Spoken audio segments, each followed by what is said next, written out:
مساء الفل.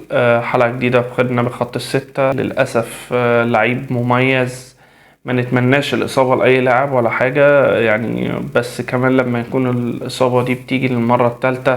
محمود حمدي الونش، إصابة يعني تبعدك عن الملاعب لمدة سنة كمان، الإصابة التالتة يعني أتمنى يعني ربنا يرجعك بالسلامة، بس كمان نتمنى من الناس المتخصصة في التأهيل في الأندية خلي بالكو. الموضوع ده ابتدى يتكرر كتير، بيتكرر في الأهلي، يتكرر مع أكرم في حجازي، يتكرر في ادي برضو محمود حمدي الونش كمان اتكرر، في محمود متولي بيتكرر، في كريم نيدفيد بيتكرر، في وسام ابو علي لسه جاي وما اتصابش ولا اصابه وهو بيلعب في اوروبا. اول ما جاله شد.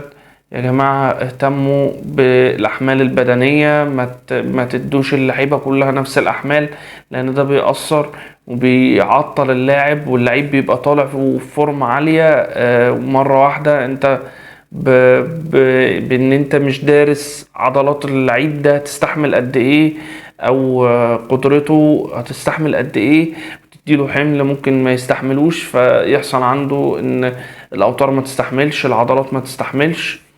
محمود حمدي الونش خسارة كبيرة. يعني اتمنى عودته بالسلامة.